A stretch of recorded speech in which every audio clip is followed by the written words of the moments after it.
شيء لله شيء لله. Assalamualaikum anak-anak. Waalaikumsalam, Bu. Apa kabar? Alhamdulillah sehat. Masih semangat kan puasanya? Masih. Alhamdulillah. Baik, sebelum kita mulai kelas hari ini, baiknya kita memulainya dengan mengucap lafaz Bismillah. Bismillahirrahmanirrahim.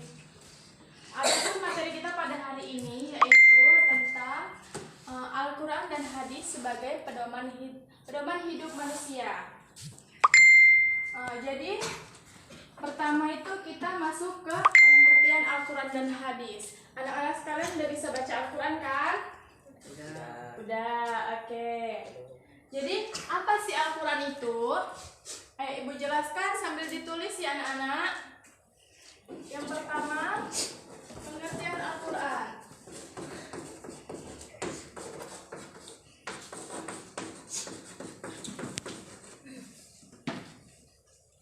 Jadi Al-Quran berasal dari kata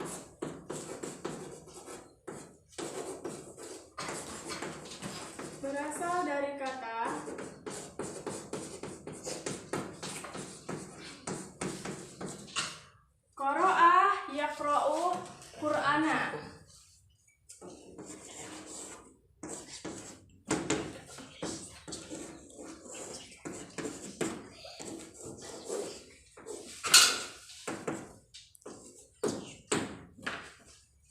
Yang artinya membaca bacaan.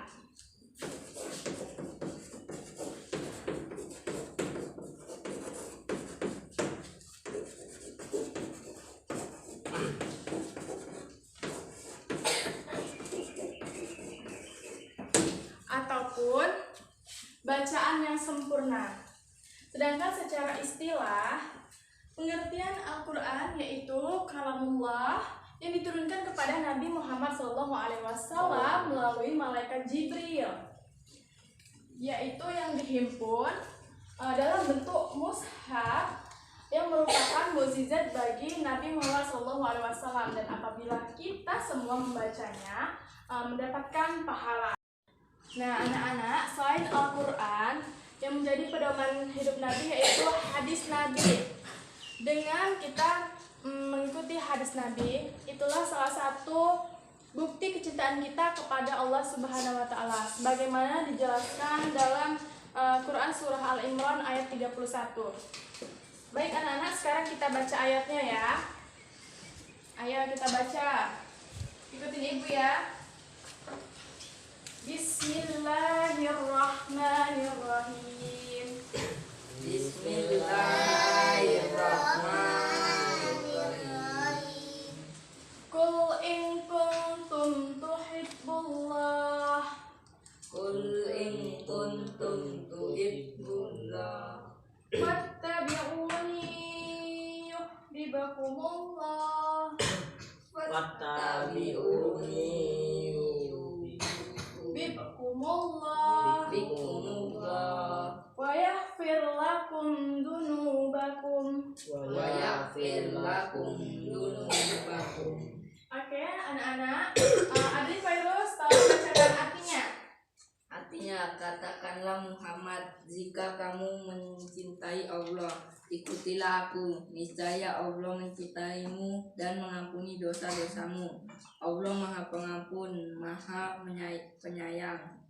Oke, artinya itu katakanlah Muhammad, jika kalian mencintai Allah, maka ikutilah aku, kata Nabi Muhammad. Niscaya Allah akan mencintai kalian dan mengampuni dosa-dosa kalian. Allah Maha Pengampun lagi Maha Penyayang. Selanjutnya, yang kita bahas yaitu pengertian hadis.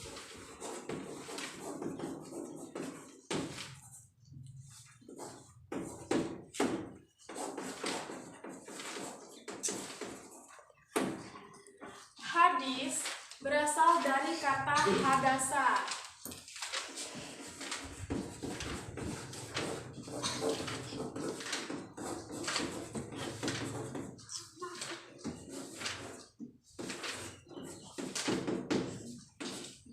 yang artinya baru, cerita, kemudian peristiwa dan perkataan. Nah, anak-anak, secara istilah hadis merupakan segala sesuatu yang disandarkan kepada Nabi Muhammad SAW, baik berupa perkataan, perbuatan, ataupun ketetapan. Jadi, gimana anak-anak? Sudah paham ya mengenai pengertian dari Al-Quran dan hadis? Paham? Paham tuh? Paham. Nah, sekarang kita lanjut, yaitu tentang fungsi dari Al-Quran dan hadis. Oke? Ya. Fungsi dari Al-Quran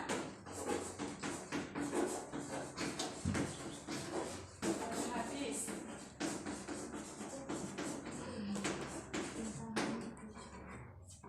Fungsi Al-Quran dan hadis yang pertama yaitu sebagai sumber ajaran Islam ataupun sebagai sumber hukum utama bagi umat Islam.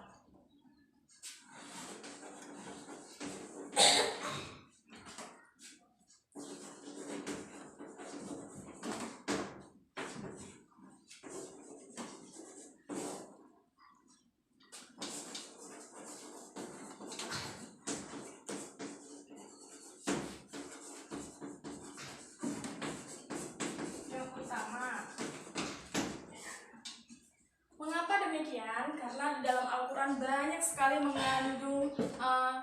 mengandung hukum Islam. Contohnya mengenai makanan yang halal dan haram, sebagaimana dijelaskan dalam Al-Quran surah Al-Maidah ayat 88. Kemudian fungsi Al-Quran yang kedua yaitu sebagai sumber ilmu pengetahuan.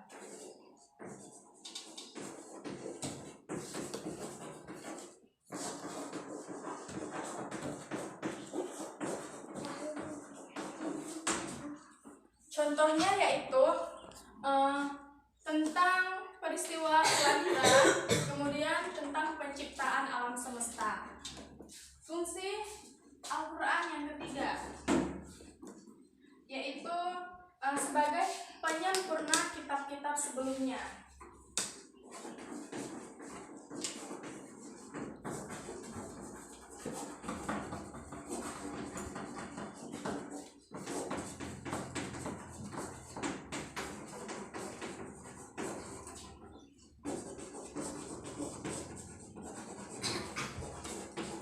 Apa saja kitab-kitab sebelum Al-Quran? Ada yang tahu? Yaitu kitab Zabur, kitab Taurat, kemudian kitab Injil. Oke, sekarang setelah fungsi Al-Quran, kita memasuki fungsi hadis.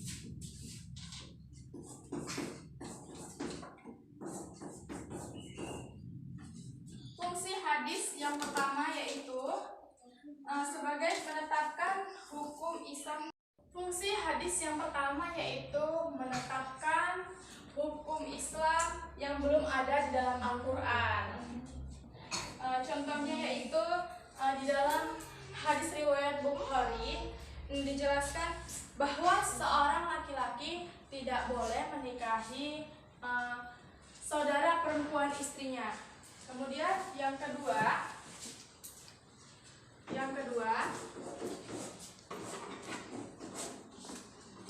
memperjelas ayat-ayat Al-Quran yang masih bersifat global. Jadi contohnya itu seperti di dalam Al-Quran sudah dijelaskan tentang sholat. Nah, di dalam hadis juga dijelaskan dan diperinci lagi apa itu sholat, kemudian tentang tata cara sholat, kemudian berapa rakaat sholat. Yang ketiga, fungsi hadis yaitu memperkuat ayat yang sudah ada di dalam Al-Quran. Contohnya, di dalam Al-Quran berbunyi, barang siapa kalian melihat bulan bulan, maka berpuasalah.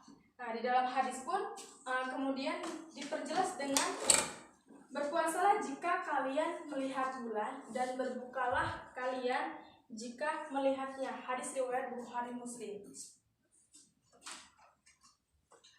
Setelah kita masuk ke materi pengertian Al-Quran dan hadis, kemudian fungsi Al-Quran dan hadis, yang ketiga yaitu cara memfungsikan Al-Quran dan hadis dalam kehidupan sehari-hari. Ada yang tahu bagaimana cara kita memfungsikan Al-Quran dan hadis dalam kehidupan sehari-hari? Baik, contohnya yang pertama yaitu kita bisa mengikuti pengajian. Jadi kalau ada pengajian, kita bisa ikut serta di dalamnya, mendengarkan apa isi ceramahnya, apa isi ilmunya, dan kemudian kita pahami. Yang kedua yaitu mempelajari dan memahami isi kandungan dari Al-Quran dan hadis. Yang ketiga, kita dapat berperilaku sesuai ketentuan Al-Quran dan hadis. Ada yang tahu yang terakhir apa? Fungsi Al-Quran? Ini bulan puasa loh. Apa fungsi Al-Quran? Oke, fungsi Al-Quran yang terakhir yaitu kita selalu membaca Al-Quran di setiap sesudah ataupun sebelum kita melakukan sholat wajib. Baik, sebelum kita tutup pembelajaran kita pada hari ini, Ibu akan memberikan satu pertanyaan untuk anak-anak semua. Silakan siapkan kertas lembar. Kemudian tulis nama ya. Jangan lupa tulis namanya. Sudah? Oke. Pertanyaannya itu, bagaimana cara kalian mengaplikasikan Al-Quran dan hadis dalam kehidupan sehari-hari? Yang sudah siap boleh kumpul ke depan.